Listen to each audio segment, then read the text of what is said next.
आदि पुस्तक 6 पर्व 8 पद टी आगे खोलो समस्त पाखे बाइबल तो आनी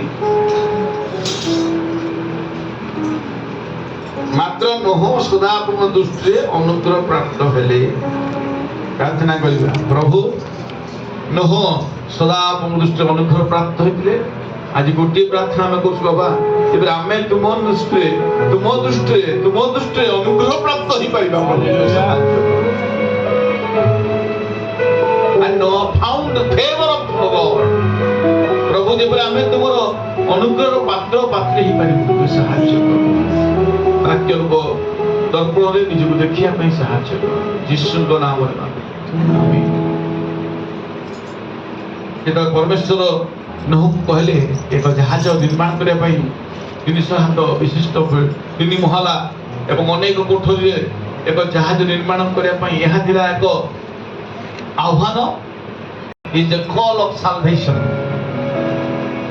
it is a call of solvation एक परित्राण रो आह्वान कथिला नोह जेतले परमेश्वर नोह को कहले जहाज निर्माण करे पाई 14 पद देखन मन लिखा होची एबे गोफर काष्ठ रे गोटे जहाज निर्माण करो गोफर काष्ठ काहे कि हम कहले why gopher wood it is a waterproof wood एहा थिला जे पानी का भीतर पसिबो नाही पानी को प्रोटेक्ट कर परिबो गोफर काठर सेति की क्वालिटी थिला waterproof God is patient with our faith process.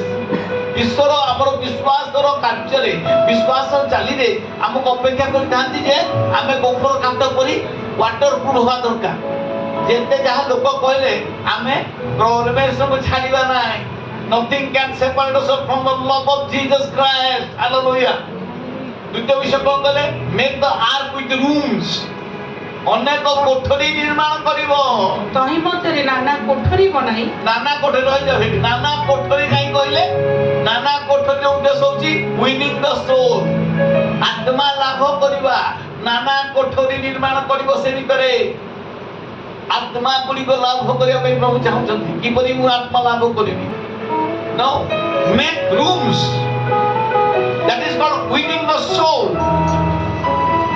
प्रेरित जुग रे बाइबल लिखा जाउची प्रेरित पुस्तक 2 पर्व रे जे प्रत्येक दिन पवित्र प्राप्त लोक माने मंडली संयुक्त होतले that is winning the soul that's a call of salvation प्रथम कहले ताकू गोफर काठरे जहाज निर्माण करिवो अनेक कोठरी निर्माण करो द्वितीय बंगले अरे भीतर और बाहर झुणा द्वारा लेपन करी cover inside outside with the pitch अर्थात झुणार लेपन रे बाहर भीतर ताकू लेपिबो काहे कि इट इज ए झुणार गोटे देखो मु काटर गोटे व्यू एटी देइची it is a healing place and a dwelling place झुणा द्वारा जते बाहर भीतर लेपन करा कथा दी प्रकार काम करे गोटे होची एटा एक वासस्थान होई पारे एवं एक सुस्थतार मध्ये स्थान थाए झुणार गोटे सुस्थतार गोटे ता भीतर गोटे सेंस अछि झुणा करे झुणा दियंती झुणा धुआ दिया जाए देह भल रहबो मशा आसीबो नाही ठंडा होबो नाही अनेक तार साइंस माने साइंस गुडी तार अछि जे it's a dwelling place at the same time it was a healing place परमेश्वर का कहले एते प्रकार जीव जंतु रहिबे गंध छाड़ीबो झुणा दरकार झुणा लेपन दे देले से सब को कवर अप कर दबो it's a dwelling place and a healing place तीनटा विषय मन कर गोफर काट काई कहले वाटरप्रूफ विश्वासी वाटरप्रूफ हो दरकार सुका भाई मते एमती कहले मु विद्या जीवी सरी गला सुका भीतर खेती हो तमर खेती हो तमर परित्राण तमर व्यक्तिगत जीवन रे आपण दुर्बल होई पड़िबो make rooms जेतो से कहले अनेक कोठरी निर्माण करो that means winning the soul आत्मा केमती लाभ करिबा winning the souls आत्मा लाभ करिबाटा तो सहज नुई यीशु गोटे आत्मा लाभ करे पई पूर्व पाखरे उदु दे घरे बसिथिले गोटे आत्मा लाभ करे पई तापरे गोटे आत्मा परे गोटे ग्राम को लाभ कले से hallelujah cover inside and outside with the pitch झुणा करा बाहर भीतर लेपन कर दियो इट्स अ ड्वेलिंग प्लेस है जीवो it is a healing place है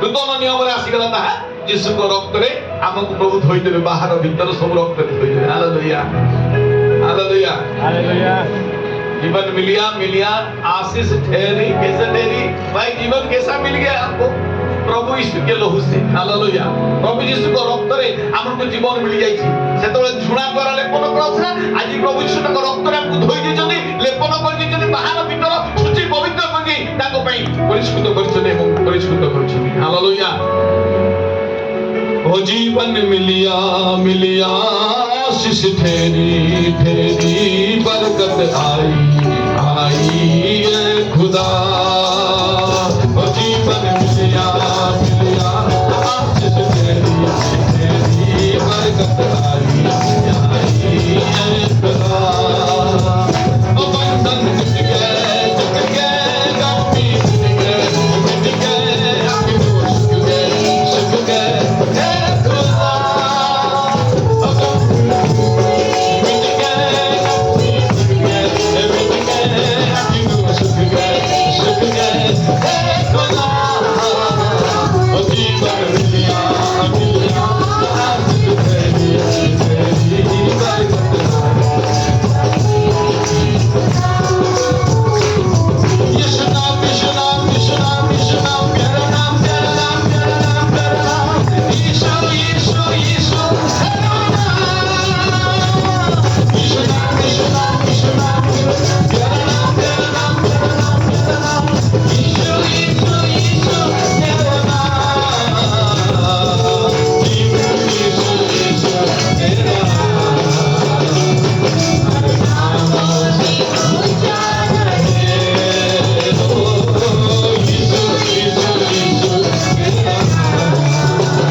परित्राण गोटे आह्वान थिला हेटा झुणा द्वारा लेपन करियो बाहर भीतर पूरा परित्राण पाई जिबा जीजिकल पुस्तक लिखा जाउची जेतल से वाक्य प्रचार करे हाड़ ऊपर शिरा आसिला शिरा ऊपर मांस आसिला मांस ऊपर चर्म आसिला माने परित्राण आसिला ताहा पर से माने वायु बहला पर प्राण वायु बहला से माने मोहती सेना रे ठिया हे गले it is a call of motivation सात पर्व एक पदटा पांच पदटा पढो अनंतर सदाप्रभु नोह को कहिले तुमे सपरिवार जहाज रे प्रवेश करो सपरिवार रे this is the demonstration of his glory परमेश्वर चाहती ईश्वर ताकर महिमा प्रकाश करे पे प्रत्येक परिवार पाई कारण वर्षर मोटो होची कोन I and my family will serve the Lord समस्त परिवार सहित तुमे प्रवेश करो आज परमेश्वर चाहती बापा को मां को भौणी को भाई को पुओ को झियो को नाती को नातुनी समस्त परिवार सहित बहुरे प्रवेश करिबा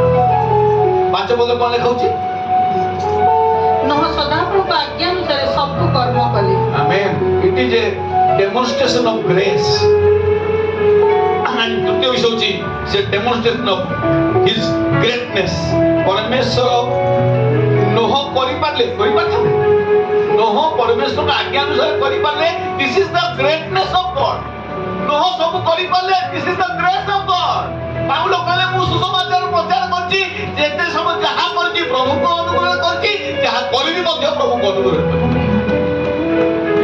it is a glory it is a grace and it is a greatness of God ଏହା ଈଶ୍ୱରଙ୍କ ମହିମା, ଏହା ଈଶ୍ୱରଙ୍କ ଅନୁଗ୍ରହ, ଏହା ଈଶ୍ୱରଙ୍କ ବଡପଣ ବଡାଇ ଯୋଉଟାକୁ ଆମେ କହୁଛୁ। ସୁବିଧା ଭାଇ ବିଲିଭର୍ସ ଫେଲୋସିପ କିଛି କରିପାରନି, ଯାହା କରିଛି ପ୍ରଭୁଙ୍କ ଅନୁଗ୍ରହରେ, ଯାହା କରିବା ପ୍ରଭୁଙ୍କ ଅନୁଗ୍ରହରେ। ହାଲେଲୁୟା। ହଁ, ସେଥିପାଇଁ ପାଉଲ କହିଲେ my grace is sufficient for you, don't be fear. ଭୟଭୀତ ହୁଅ ନାହିଁ, ମୋର ଅନୁଗ୍ରହ ତୋ ପାଇଁ ଯଥେଷ୍ଟ।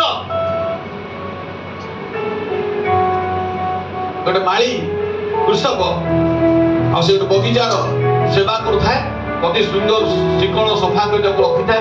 ଦିନେ ଶୁଣିଲେ ତାଙ୍କ ମାଲିକ ଆଉ ସେ ବଗିଚାକୁ ଆସିବେ ଦେଖିବା ପାଇଁ, ବୁଲିବା ପାଇଁ।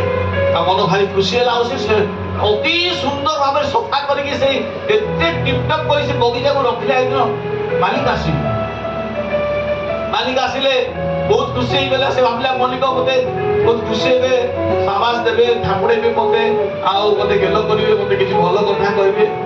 ମାଲିକ ଚାରିଆଡେ ବୁଲିଲେ, ତାଙ୍କ ମନକୁ ଦେଖିଲା, ତାଙ୍କ ଆଖିକୁ ଦେଖିଲା ପରେ ସେ ଭାବିଲେ ମାଲିକ ବୋଧେ ଖୁସି ନାହାନ୍ତି ଆଜିର କାମ ଉପରେ ମୋର। ମୁଁ ତ ଆଉ ସବୁ ସଫା କରିଛି, କୋଉଠି ବି ଟିକେ ଅସନା ମଳି ବି ଛାଡି ନାହିଁ। ମାଲିକ ଟିକେ ହସିଲେ, ଆଉ ସେ ମଝିକୁ ଗଲେ। ସେଇ ଗୋଟେ ଗଛ ଥିଲା, ସେ ଗଛଟାକୁ ଟିକେ ହଲେଇ ଦେଲେ, କିଛି ପତ୍ର ତଳେ ପଡିଲା। ମାଳି ଜଣକ ଦୌଡ଼ି ଯାଇଗଲା, ଆଜ୍ଞା ଆଜ୍ଞା ମୁଁ ବହୁତ କଷ୍ଟ କରି ସଫା କରିଛି, ଆପଣ କଣ କଲେ? ପତ୍ର ଗୁଡା ସବୁ ପଡିଗଲା, ଅସନା ହେଇଗଲା। ମାଲିକ କହିଲେ এইটা ହିଁ ସୌନ୍ଦର୍ଯ୍ୟ ଅଟେ, এইটা ହିଁ ବଗିଚାର ସୌନ୍ଦର୍ଯ୍ୟ। କିଛି ପତ୍ର ଯଦି ନ ପଡିଥିବ ଏଟା ବଗିଚା ନୁହେଁ। ବିଶ୍ୱାସୀ ଜୀବନରେ ଯଦି ଦୁର୍ବଳତା ନାହିଁ, ସେ କେମିତି ଯୀଶୁ ପାଖକୁ ଆସିବ? ଦୁର୍ବଳତା ଅଛି ବୋଲି ଆମେ ଯୀଶୁ ପାଖକୁ ଆସିବୁ। ସେଥିପାଇଁ ଯୀଶୁ କହିଲେ କଣ କହିଲେ? ବୈଦ୍ୟର କାହା କଥା ଆବଶ୍ୟକ? ଅସୁସ୍ଥ ଲୋକଠାରେ ସୁସ୍ଥ ଲୋକମାନଙ୍କ ପାଇଁ ଯୀଶୁ ଆସୁଥିଲେ। ଯେଉଁମାନେ ଅସୁସ୍ଥ, ପୀଡ଼ିତ, ତିକ୍ତ, ଖ୍ରୀଷ୍ଟମନା, ଋଣଗ୍ରସ୍ତ, ଯେଉଁମାନଙ୍କୁ ସମାଜ ଘୃଣା କରୁଥିଲା। 10 ଜଣ କୁଷ୍ଠି ଦୂରରେ ଠିଆ ହେଇ କହୁଥିଲେ ଯୀଶୁ ଦୟା କର, ତାଙ୍କ ଦେହରୁ କୁଷ୍ଠ ରୋଗ ମାଂସ ଝଡ଼ି ପଡୁଥିଲା। ଯୀଶୁ କହିଲେ ଯାଅ ଯାଜକକୁ ଦେଖାଅ, ଯାଉ ଯାଉ ଶୁଚି। ନୋହଙ୍କର ମୋଟିଭେସନ ଥିଲା କଣ? ଯେ ପ୍ରଭୁ କରୁଥିଲେ ସବୁ। That was his greatness, his glory and his grace. Actually Noah is not doing anything. No, କେତେ କାଠ କୋଉଠୁ ଆଣିପାରିବ? He was not a carpenter. He was not a professional. ଡଙ୍ଗା ବନେଇବା, ଜାହାଜ ବନେଇବା ଏ ପ୍ରକାର ଜ୍ଞାନ ତାଙ୍କ ପାଖରେ ନଥିଲା, କିନ୍ତୁ ପରମେଶ୍ୱର ହିଁ ସବୁ କରୁଥିଲେ। କେବଳ ନୋହଙ୍କ ନାଁ କଣ? Noah Noah Noah. ସେଥିପାଇଁ ଦ୍ୱାର ବି ସେ ବନ୍ଦ କଲେ, ଖୋଲିଲେ ବି ସେ, ନୂତନ ସୃଷ୍ଟି ସେ ବି କଲେ। Control your sex, control your tongue, control your food. 150 ଦିନ ଜାହାଜ ମଧ୍ୟ ରହିଲା ପରେ ପୁଅ ବୋହୂ ପଶୁ ପକ୍ଷୀ ସମସ୍ତେ ଇଣ୍ଟାକ୍ଟ ଥିଲେ। ଯେତିକି ବସିଥିଲେ ତାପରେ ବାହାରିକି ବୋହୂ ବନ୍ଦ ହେଲେ। ଜାହାଜ ଭିତରେ ବୋହୂ ବନ୍ଦ ହେଇନାହାନ୍ତି, ପ୍ରଜାବଂଶ ହେଇନାହାନ୍ତି। ଜାହାଜ ବାହାରିଲା ପରେ ପରମେଶ୍ୱର ସମସ୍ତେ ଆଶୀର୍ବାଦ କଲେ, ଯାଅ ତୁମେ ପ୍ରଜାବଂଶ ବୋହୂ ବଂଶ। All of motivation, ପରମେଶ୍ୱର ଆମକୁ ମୋଟିଭେଟ କରିବା ପାଇଁ କିଛି ଆହ୍ୱାନ ଦିଅନ୍ତି, ଏଟା କହ ସେଟା କହ। ସାଲଭେସନ ଆସିଲା, ଶେଷ କଥା ହଉଛି it's a call of promotion. ନୋହଙ୍କର ଜୀବନରେ ଗୋଟେ ପ୍ରମୋସନ ଆସିଲା, ଏତେ ବଡ କାମ ସେ କରିକି ଦେଖେଇଲେ। 3 ପୁଅ ବୋହୂ ଲାଗି ପଡିଲେ, ପିଲା ଛୁଆ ସମସ୍ତେ ଲାଗି ପଡିଲେ କାମରେ। ପ୍ରମୋସନ ମିଶି ନିଶ୍ଚିତ ମିଳିବ। 8 ପର୍ବ 15 ପଦରେ କଣ ଲେଖା ହଉଛି? ଅନନ୍ତର ପରମେଶ୍ୱର ନୋହଙ୍କୁ କହିଲେ, ତୁମେ अपना ଭାର୍ଯ୍ୟା, ପୁତ୍ରଗଣ, ପୁତ୍ର ବଧୂଗଣକୁ ସଙ୍ଗେ ଘେନି Go out of the ark. ଜାହାଜରୁ ବାହାର ହୋଇଯାଅ। ପ୍ରଥମ କଥା କହିଲେ go out of the ark. ଜାହାଜରୁ ବାହାରି ଯାଅ। ସରିଗଲା। ବର୍ତ୍ତମାନ ଯାହା କରିବାର ଥିଲା ମୁଁ କରିସାରିଛି। Now go out of the ark. ପରମେଶ୍ୱର ଚାହାନ୍ତି now go and preach the gospel. Mark ପୁସ୍ତକ ଲେଖା ହଉଛି, ଶେଷ ପୁସ୍ତକରେ ଲେଖା ହଉଛି ଯେ ତୁମେ ଯାଅ ସୁସମାଚାର ସମଗ୍ର ଜାତି ନିକଟରେ ପ୍ରଚାର କର ଏବଂ ମୋ ନାମରେ ସେମାନଙ୍କୁ ପିତା ପୁତ୍ର ପବିତ୍ରାତ୍ମା ନାମରେ ଜଳରେ ବାପ୍ତିସ୍ମ କର, ଶିଷ୍ୟ କର, ଶିଷ୍ୟତ୍ୱ ପ୍ରାପ୍ତ କର। Discipleship. It's a call of promotion. Go out of the ark. ପ୍ରଥମ କହିଲେ ସେମାନଙ୍କୁ ବର୍ତ୍ତମାନ ତୁମେ ଜାହାଜରୁ ବାହାର। 16 ପଦରେ କଣ କହୁଛନ୍ତି?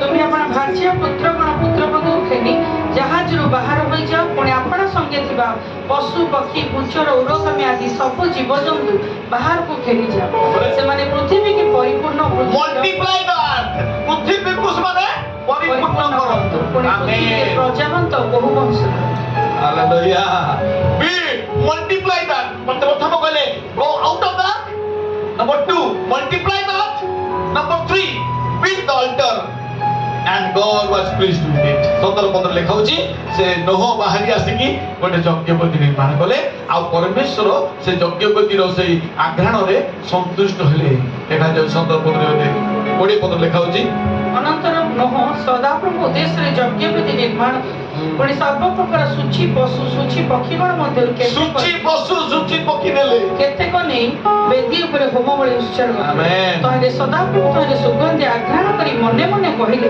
ଆମ୍ଭେ ମନୁଷ୍ୟ ହେତୁ ଆଉ ପୃଥିବୀକୁ ଆଉ ପୃଥିବୀକୁ ଅଭିଶାପ ସୂଚୀ ସୂଚୀ ପଶୁ ପକ୍ଷୀ ନେଲେ ସେ you should be cleansed ଯୀଶୁ କହିଲେ ଆମେ ପବିତ୍ର ତୁମେମାନେ ପବିତ୍ର ହୁଅ praise the Lord hallelujah that was the motto that he built the altar he go out of the ark multiply the earth build the altar that will please God আজ আমি ଗୋଟେ ଯଜ୍ଞବେଦୀ ନିର୍ମାଣ କରୁଛୁ ସମସ୍ତେ ଆମେ ଯୋଉଠି ବସିଛୁ କିଏ ଗୋଡ଼ ଟେକି ବସିଛି କିଏ ଗୋଡ଼ ଜାକିକି ବସିଛି କିଏ ଜାଗା ହଉନି ବସିଛି କିଏ କଷ୍ଟରେ ବସିଛି but we build the altar and that should be pleased to God ଆମେ ଯୋଉ ଯଜ୍ଞବେଦୀ ନିର୍ମାଣ କରୁଛୁ ତାହା ପରମେଶ୍ୱରଙ୍କ ଦୃଷ୍ଟିରେ ସୁବିଧା ହେବା ଦରକାର ଯଜ୍ଞବେଦୀରେ ଅଗ୍ନି ଆସିବା ଦରକାର that will have a call of promotion ଈଶ୍ୱର ନୋହଙ୍କର ଜୀବନରେ ଗୋଟେ ଆହ୍ୱାନ ଦେଲେ praise the Lord ଯୀଶୁ କ'ଣ କଲେ ଯଦି ତୁ ଜାଣିଥାନ୍ତୁ ମୁଁ କିଏ ମତେ ମାଗିଥାନ୍ତୁ ମୁଁ ତତେ ଦେଇଥାନ୍ତି କୋଉଠୁ ଦେଇଥାନ୍ତି ସେଟା ତୋର କଥା ମୁଁ ଦେଇଥାନ୍ତି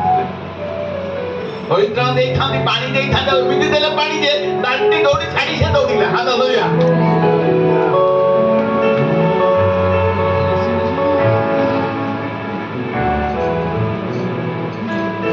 रंग लिया मोहे रंग लिया यीशु रंग लिया मोहे रंग लिया मोहे रंग लिया यीशु ने दिया अपना मसा दिया अपना जहर मुझे अपना रूप दिया रंग लिया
ଜୀବନ ଧରିବା ଗୋଟେ ମିନିଟ ହାତ ଉଠେଇବା ପରମେଶ୍ୱର Thank you, Jesus. ତାଙ୍କ ରକ୍ତରେ ଆଜି ରଙ୍ଗେଇବା ପାଇଁ ପ୍ରବେଶ ଚାହିଁବ ବାହାର ଭିତର ଜୁଣା ଦେବା ପାଇଁ ସେ କହିଲେ ସେଇ ରକ୍ତରେ ଆମକୁ ଧୋଇ ଦିଅନ୍ତୁ ବାହାର ବି ଧୋଇ ଦିଅନ୍ତୁ ଭିତରେ ବି ଧୋଇ ଦିଅନ୍ତୁ ପ୍ରଭୁ କାରଣ ଅନ୍ତଃକରଣ କପଟ ମନ ଅପ୍ରୀତି କାର୍ଯ୍ୟରେ ପୀଡ଼ିତ କିଏ ତାହା ଜାଣିପାରେ ଆମ୍ଭେ ସଦା ପ୍ରଭୁ ଅନ୍ତଃକରଣ ଅନୁସନ୍ଧାନ ଓ ମର୍ମ ପରୀକ୍ଷା କରିଥାଉ ହେ ପ୍ରଭୁ ଯୋଉଠି ଟିକେ ପୁଣି କହୁଥିଲେ ଯଦି ଛିଦ୍ର ଟିକେ ଥାନ୍ତା ପାଣି ପଶି ଯାଇଥାନ୍ତା ପରା କିନ୍ତୁ ସେ ଗୋଟେ ବି ଛିଦ୍ର ରଖିଲେ ନାହିଁ ପ୍ରଭୁ ଯଦି ଆଜି କୋଉଠି ଆମର ଛିଦ୍ର ଅଛି ତୁମ ରକ୍ତରେ ଧୋଇ ଦେଇ ପରିଷ୍କାର କରିଦେବ ନୂଆ କରିଦିଅ ପ୍ରଭୁ ନୂଆ କରିଦିଅ ପ୍ରଭୁ ଯୀଶୁ ନାମରେ Let us new creation Lord hallelujah କାରଣ ବାଇବଲ କୁହାଯାଏ ଯେ ଖ୍ରୀଷ୍ଟଙ୍କ ଧାରେ ସେ ନୂତନ ସୃଷ୍ଟି ପୁରାତନ ବିଷୟ ସବୁ ଲୁପ୍ତ ହୋଇଛି ଦେଖ ପୁରାତନ ବିଷୟ ସବୁ ଲୁପ୍ତ ହୋଇଛି ନହ ବର୍ତ୍ତମାନ ତୁମେ ଜାହାଜରୁ ବାହାରି ଯା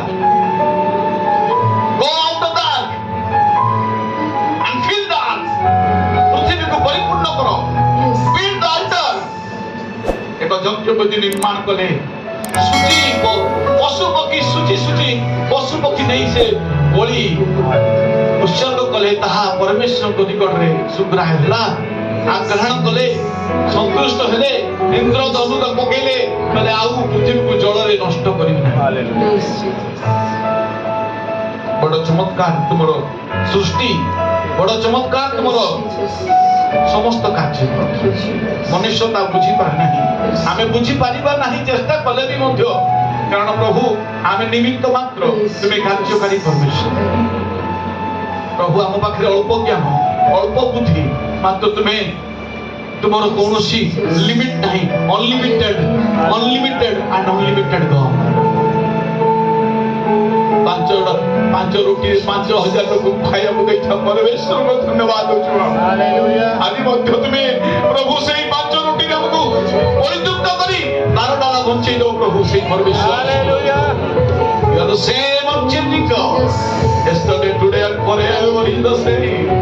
ସେଥିପାଇଁ ସେ ଆମକୁ କହିଲେ ତୁମେ ଯେ ଆମେ ବିରୁଦ୍ଧ ଆତ୍ମା ତୁମକୁ ବିରୁଦ୍ଧ ଆତ୍ମା ଦେଇନାଉ ମାତ୍ର ପ୍ରେମ ଶକ୍ତି ସୁବୁଦ୍ଧିର ଆତ୍ମା ଦେଇଅଛୁ ଆଜିଠାରୁ ଆମେ ତୁମକୁ ଆଉ ଦାସ ବୋଲି କହୁନା ପୁତ୍ର ବୋଲି ଅଧିକାର ଦେଉଛୁ ପୁତ୍ରତ୍ୱ ବୋଲି ଅଧିକାର ଦେଉ ଆତ୍ମା ପିତା ବୋଲି ଡାକିବାର ଅଧିକାର ତୁମେ ଦେବ Jesus, hallelujah. Moved with compassion. ସେଦିନ ଯୀଶୁ ଯେପରି ଅନେକ ଲୋକମାନଙ୍କୁ ଦେଖିକି ଦୟାରେ ବିଗଳିତ ହଉଥିଲେ ଆଜି ମଧ୍ୟ ପ୍ରଭୁ ଆମକୁ ତୁମେ ଦେଖ ଆମ ପ୍ରତି ତୁମେ ଦୟାରେ ବିଗଳିତ କାହାର କଣ ଆବଶ୍ୟକତା ତୁମେ ଜାଣିଛ ଜାତି ପ୍ରଦାନ କର ଯୀଶୁଙ୍କ ନାମରେ ମାଗୁଅଛୁ ଆମେନ୍ ଆମେନ୍ God bless you all। ପ୍ରଭୁ ପ୍ରତ୍ୟେକ ଆଶୀର୍ବାଦ